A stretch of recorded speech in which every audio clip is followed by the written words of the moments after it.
Saya tuh melihat aktor itu dalam demokrasi itu kan gini, dia fragile dia, jadi dia rawan sekali gitu.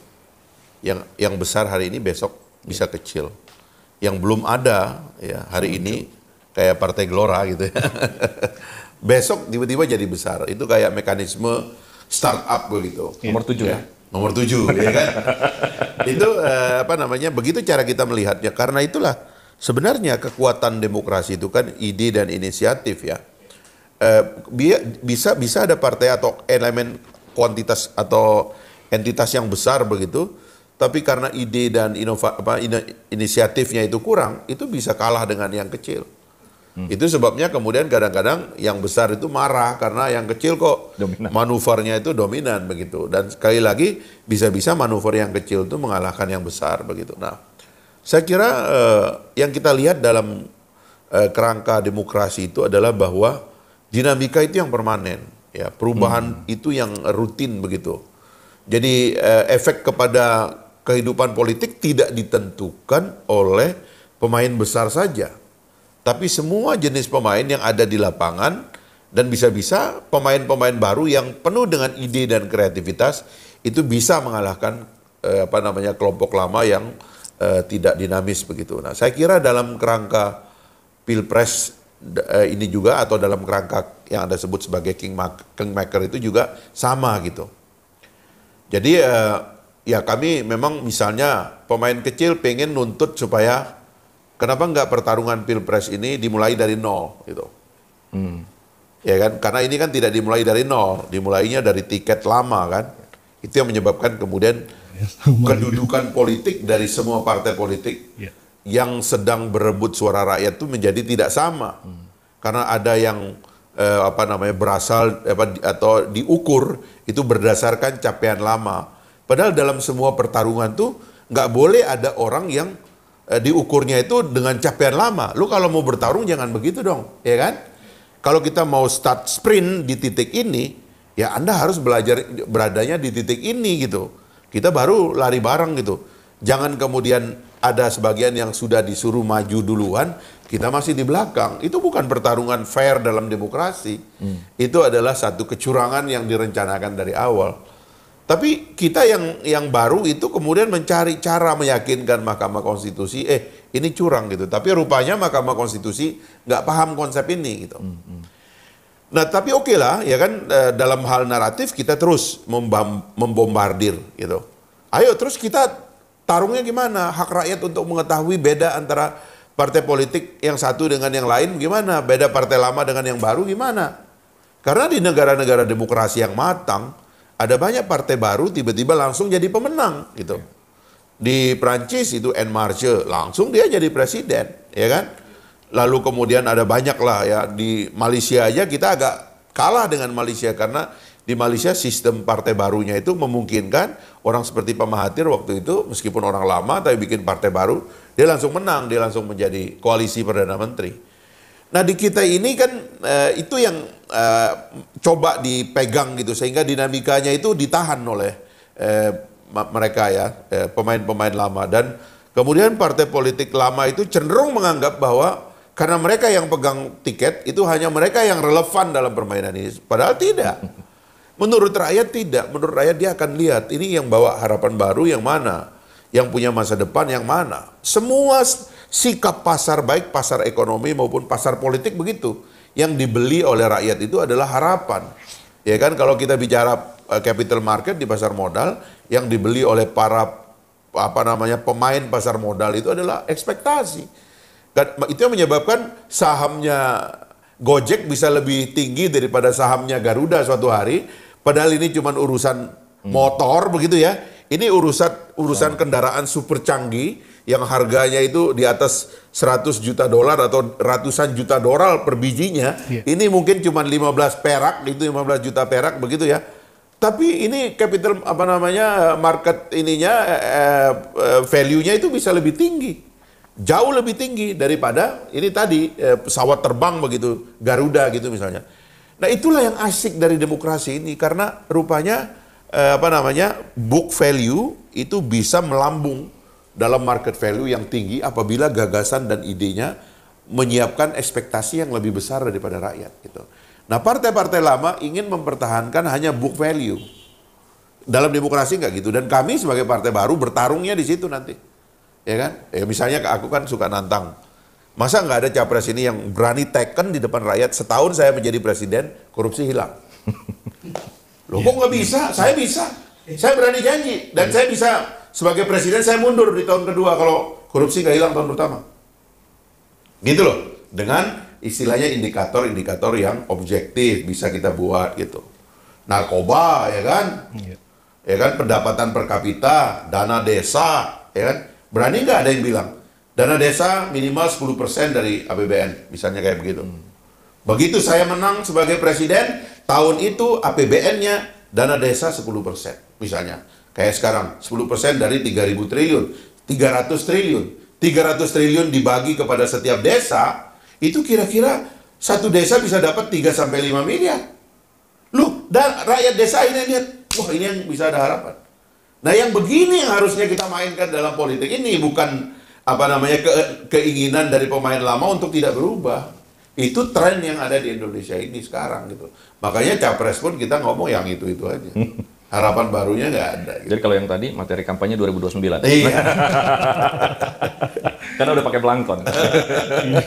Kalau bisa tahun ini juga boleh. Oh, iya. Iya. Tapi sekarang dengan berbagai manuver liar, kemudian politik rubik ya, yang kita perkirakan sedang dipegang oleh PDIP gitu. Bagaimana kita membangun politik kenegarawan ya, Bung Fahri, di tengah kondisi seolah-olah salah satu partai politik menggenggam situasi dinamika politik gitu sebagai partai penguasa gitu. Kira-kira bagaimana menempatkan politik kenegarawan ini, Bung Fahri? Kalau saya tetap menganggap bahwa dalam demokrasi itu tidak akan ada calon tunggal dan calon dominan, atau setidak-tidaknya seterusnya dia dominan. Yeah. Ada kalah, ada menang, ada naik, ada turun, itu biasa gitu. Dan kalau kita bicara kenegarawanan ya, jadi itu kan level peradaban dari para pemimpin gitu. Yeah. Supaya dia jangan terus-menerus menjadi political animal gitu ya, binatang politik, tapi dia harus menjadi raja wali kenegarawanan gitu. Jadi tempatnya itu lebih tinggi, etikanya tinggi, standar moralnya tinggi, standar intelektualitasnya juga tinggi, seperti para pendiri bangsa kita itu. Kalau kita lihat itu paket-paket awal para pendiri bangsa kita itu sampai tahun-tahun 50-an lah ya. Yeah. Itu luar biasa itu. Pemikir-pemikir besar yang buku-bukunya itu sampai hari ini kalau kita membaca buku-bukunya Tan Malaka, juga bukunya Bung Karno, Indonesia Menggugat, bukunya Bung Hatta tentang demokrasi kita, tentang desain perekonomian kita dan sebagainya itu masih mengagumkan gitu, dan tidak banyak politisi hari ini yang menulis buku ya. Apalagi yang sanggup mengejar pikiran orang-orang ini gitu. Nggak sanggup kita itu. Kapasitas kita ini untuk dianggap elit nasional juga terlalu rendah. Bung Karno itu seorang raksasa pemikiran. Hatta, Syahrir, Natsir, itu jago-jago gitu. Nah, karena itu apa yang mesti dijaga supaya kenegarawanan itu ada dan permanen. Jadi kualitas dari kepemimpinan yang kuat tuh cara kita jaganya gimana? Ya pertama-tama memang satu sisi negara harus komit dengan demokrasi melalui mempertahankan nilai-nilai daripada demokrasi yang harus terus hidup dalam masyarakat kita. Yeah. Pertama itu adalah kebebasan. Yang kedua itu negara hukum, menurut saya ya. Yang ketiga itu standar etika. Maka saya termasuk orang yang punya mimpi suatu hari itu Indonesia itu harus punya peradilan etika. Gitu. Yang levelnya itu bahkan setara dengan kekuasaan kehakiman yang ada sekarang ini gitu. Apakah komisi judisial misalnya kita konversi menjadi peradilan etika supaya segala jenis pelanggaran etika termasuk politisi itu harus agak gampang dipecat gitu. Orang rangkap jabatan udahlah pecat aja itu ya kan. Orang yang egois gitu, mementingkan diri sendiri ya kan? Itu pecat aja. Pada level birokrasi juga begitu. Aturannya bilang izin dikasih dalam 2 hari atau dalam sehari. Sebulan belum diizinin. Keputusan pengadilan bilang harus dieksekusi dalam sebulan. Setahun nggak jalan. Ini kan yang membuat hambatan investasi. Itu sebenarnya ada standar etik di situ. Ketidakmampuan untuk memberikan pelayanan yang terbaik sesuai dengan tuntutan peraturan. Masukin aja itu di dalam gerbang peradilan etik, pecat aja sebanyak-banyaknya supaya yang tersisa itu memang yang kualitasnya tinggi, cita rasa politiknya itu tinggi, malunya itu tinggi dalam politik itu. Nah ini kan yang hilang kemudian dalam politik kita tuh malu menjadi nggak ada. Coba lihat ini baru-baru ini, ya kan, betapa standar malu itu hilangnya. Ada pejabat di bawahnya ini terjadi pesta pora triliunan, gitu. Triliunan pesta pora itu, lalu disorot oleh publik, tiba-tiba mengatakan, oh ini si ini saya pecat, gitu kan? Padahal dia dari kemarin ngelihat itu. Kan nggak mungkin cuma lihat hari ini, orang ini bawahan langsung dia kok. Itu menandakan betapa rendahnya standar etik kita. Bahwa kemudian tiba-tiba kita sudah melihat orang itu berlaku sama semuanya. Yaitu sama-sama melakukan pelanggaran. Sama-sama punya standar etika, ya, bernegara yang sangat rendah. Saya kira sistem yang harus dibangun gitu supaya demokrasi kita itu menghasilkan negarawan, bukan politisi-politisi ecek-ecek gitu. Saya kira itu tantangan daripada demokrasi kita ke depan gitu. Nggak usah khawatir dengan pemain dominan, sebab pemain dominan itu nggak bakalan ada gitu. Termasuk kalau sistemnya tetap kita bikin transparan dan terbuka, oligarki pun nanti akan kena sasaran, akan kena tembak gitu loh. Jadi yang penting kita komit dengan kebebasan, dengan sistem itu sebenarnya akan semua kekacauan itu kalau saya baca itu kan selalu dalam perspektif sistemnya. Karena kekacauan itu tidak ujuk-ujuk muncul. Pasti ada bangunan yang goyah gitu. Dan kadang-kadang retakan pada goyangnya bangunan itu sulit dimengerti, sulit dipahami gitu. Ya. Terlalu abstrak. Ya, abstrak karena akarnya ada, tiangnya ada yang nggak kelihatan kadang-kadang gitu. Ya makanya kan selalu kalau kita perbaiki sistem itu selalu 3 cara. Yang pertama itu memang komitmen kita kepada nilai-nilai dalam sistem itu harus kuat gitu. Yang disebut dengan inner value dari sistem itu. Kalau kita bicara demokrasi ya feodalisme nggak boleh menang karena demokrasi itu adalah antitesis terhadap feodalisme gitu. Kebebasan harus dirayakan gitu. Tirani dan belenggu itu tidak boleh dibiarkan gitu. Nah, untuk itulah kita memerlukan kebebasan supaya selalu ada ruang bagi kita untuk mengatakan hal-hal yang benar apa adanya gitu.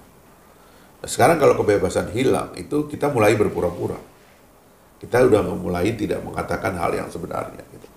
Karena ada rasa takut, ada konsekuensi, resiko dan sebagainya.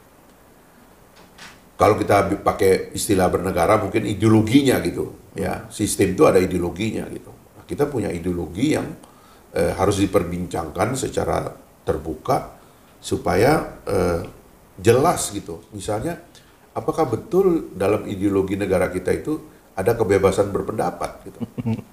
Gitu. Kalau di negara-negara tertentu, negara otoriter ya, memang kebebasan nggak ada. Nanya umur aja nggak boleh. Apalagi ngeritik. Gitu. Nah, kita itu negara yang lahirnya itu dengan prinsip kedaulatan rakyat. Dan kalau kita sudah meletakkan prinsip kedaulatan rakyat, artinya kebebasan satu orang itu adalah segala-galanya. Gitu. Makanya lahirlah pasal-pasal negara menjamin kebebasan berserikat, berkumpul, menyatakan pendapat baik secara lisan maupun tulisan. Itu sebenarnya pengejauhan tahan daripada kedaulatan rakyat itu tadi, bahwa satu manusia dengan seluruh keutuhannya itu adalah bebas dan diterima oleh negara gitu. Nah, barulah yang kedua tiang-tiangnya kita perbaiki, yaitu struktur negara, ya kan? Kita jaga entitas-entitas publik atau kelembagaan publik itu kita jaga gitu. Bahkan termasuk yang bekerja di ruang publik seperti media harus dijaga, ya. Makanya kita lahirkan undang-undang kebebasan pers, ya kan? Apalagi yang di dalam trias politika. Itu juga harus independen dan bebas. Kebebasan legislatif. Di Indonesia nggak ada kebebasan legislatif.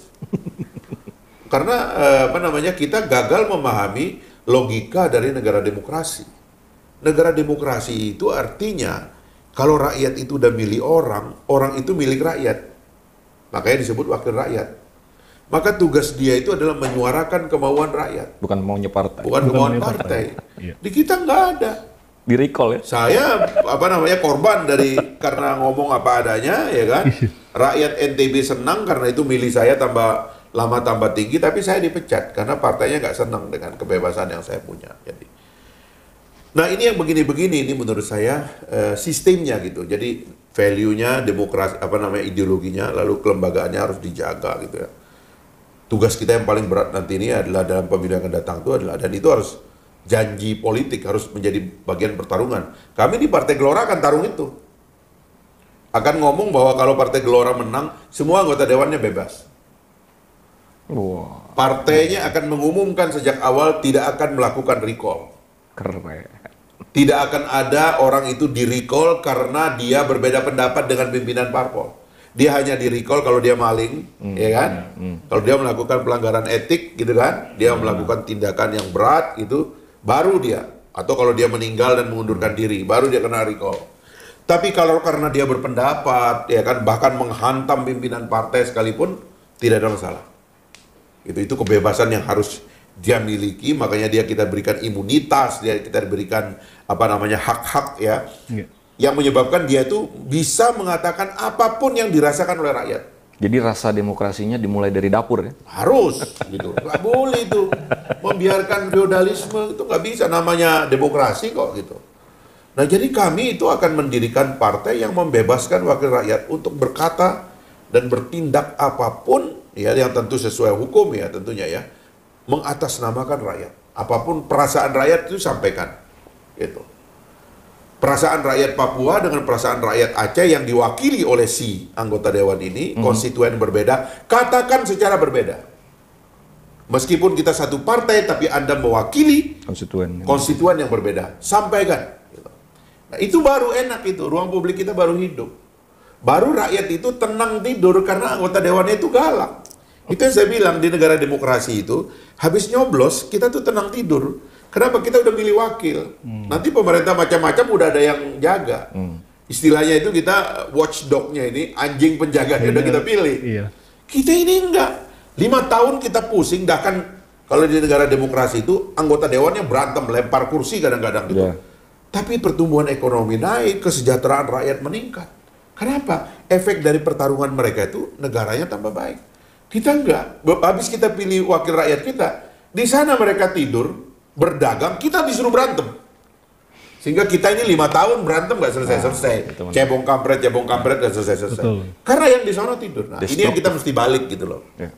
Saya kira itulah perbaikan sistem yang harus kita lakukan ke depan. Oke. Iya. Ya, ini Bung Fahri sudah banyak bercerita ini tentang Partai Gelora ya. Mumpung sudah dimulai ceritanya ini. Termasuk tawaran nyalek tadi. Iya. Saya jadi sekalian mau nanya nih, Bung Fahri, tentang dapurnya Partai Gelora. Untuk posisinya Bung Fahri bersama Partai Gelora ini kan banyak menyuarakan kritikan terhadap pemerintah. Dan itu posisi yang kurang lebih sama dengan koalisi perubahan yang disebut antitesa dari pemerintahan saat ini gitu. Nah, kalau misalnya dengan posisi sama, kira-kira dan ditambah lagi tadi ada permasalahan internal juga Bung Fahri dengan partai yang lama gitu. Kira-kira Bung Fahri tidak masalah berada dalam satu barisan lagi dengan mereka? Ya, pertama-tama cara kita mengajukan calon presidennya itu mesti diperbaiki. Gitu. Dan saya mengkritik partai yang tidak punya konsep kaderisasi. Gitu. Ya, karena ini ada dilema yang nggak pernah mau diselesaikan kan. Partai, ya kan, katanya punya kaderisasi, ya kan? Yeah. Tapi kadernya nggak ada yang populer. Itu. Akhirnya, yang capek-capek dalam partai ini bekerja, menjadi anggota dewan, menjadi legislatif, menjadi eksekutif, ngurusin kaderisasi, ngurusin partai, dianya sendiri nggak pernah populer di mata rakyat. Akhirnya nyari orang populer di sosial media. Ketemulah orang sosial media. Sebaliknya, orang-orang populer di sosial media ini bukan orang partai. Lalu bagaimana cara kita mengidentifikasi ideologi orang itu? Bagaimana kalau orang itu ternyata selama ini diasuh oleh kekuatan yang anti partai politik misalnya? Atau katakanlah anti Pancasila, atau katakanlah anti demokrasi. Bagaimana kita tahu? Orang dia tidak pernah diasuh oleh partai politik kok. Sebagai medium demokrasi kita untuk pencalonan. Gitu loh. Makanya di negara demokrasi seliberal apapun, ya backbone demokrasinya itu adalah partai politik. Gitu. Nah ini yang nggak mau diselesaikan, kalau saya ini selesaikan. Gitu. Makanya saya, ya kayak misalnya dengan PDIP ya, kan kita lihat kan kegalauannya kan. Iya. Sampai Ibu Mega bilang, kurang cantik apa itu ini katanya kan. Kurang jago apa aku ini katanya. Aku ini banyak ini loh kan segala macam. Tapi orang teriak Ganjar-Ganjar gitu. Iya. Itu bikin pusing juga itu. Nah, partai politik tuh harus punya cara motong ini. Nggak bisa pencalonan itu melalui partai politik. Mesti begitu ngomongnya. Sehingga yang populer-populer ini dianggap aja populer karena artis TikTok begitu aja kan, nggak usah dianggap sebagai politisi. Yang politisi adalah yang populer dalam partai politik. Itu nggak berani partai politik, gampang dan nggak tahu caranya, gitu loh. Nah kegamangan itu yang ditunjukkan oleh PDIP. PDIP juga gampang. Itu kalau menurut Bung Fahri itu dengan situasi kondisi seperti itu, maunya PDIP itu mau kemana ya? Kalau menurut Bung Fahri, kan Ganjar sekarang kita semua sudah pada tahu ya, di dalam kader PDIP itu ya yang paling tinggi adalah Ganjar, tapi nggak segera dicalonkan gitu kan. Katanya ada apa namanya Mbak Puan yang dianggap lebih berhak, tapi kalau lebih berhak Mbak Puan kan berarti jadi berpikirnya politik dinasti gitu. Sedangkan kalau misalnya tidak seperti itu ya seharusnya PDIP politik rakyat. Inilah yang saya kira partai politik itu memang tidak pandai membaca akar-akar masalah. Jadi waktu partai politik berdiri dan dia sadar bahwa semua anggota dewan, bupati, gubernur, wali kota itu harusnya kan kader partai. Tapi kenapa dia membiarkan tidak ada nominasi, tidak ada proses nominasi? Kan ada dua itu, nomination and election. Nomination, ya kan? Then election. Nomination, popularity, election. Kalau di kita enggak, popularity, nomination, baru election. Loh itu salah. Di negara demokrasi, orang tuh mesti melalui partai dulu. Ada orang populer di luar sana. Karena kerjaannya tiap hari masuk TV. TikTok, ya, dan sebagainya gitu. Ya biarin aja, dia kan populer di sana. Partai politik punya gawe, gitu loh. Gawe kita adalah memilih calon pemimpin bangsa ini melalui jalur nominasi yang ditetapkan oleh partai politik. Nah ini kan enggak, ya kan, tergoda, akhirnya bingung, gitu. Kita punya kader banyak tapi nggak ada yang populer. Di luar sana, orang-orang teriak, oh seini aja, seini aja. Akhirnya semua keputusan partainya dibatalin. Ya kan, dikalahkan oleh itu tadi. Suara populer dari luar. Suara populer dari luar. Plus syahwat ingin berkuasa juga. Syahwat ingin berkuasa gitu ya, kita pernah nulis itu kan? ya. Karena juga nggak berani dia milih tokoh yang nggak populer. Padahal ini kan sistemnya harus dikoreksi. Nggak bisa dong, nanti kalau kayak begini ya, Cok yang maju nih sekarang nih ya, orang-orang yang dari cabang eksekutif, yang memang kerjaannya itu bikin taman, lalu nyuruh orang anak-anak muda selfie di taman itu. Tamannya pakai APBD. Atau saban hari ketemu rakyat ngasih sumbangan. Atau apalah kerjaannya. Maka yang populer tuh Anies Baswedan, Gubernur Jakarta, karena ini pendulum. Ganjar Pranowo, Gubernur Jawa Tengah. Kerjaannya itu lari pagi, ya kan, segala macam itu. Ya kan, Gubernur Jawa Timur. Nah kerjaannya itu. Tapi coba orang kalau jadi oposisi di parlemen. Ya kan? Nggak dihargai.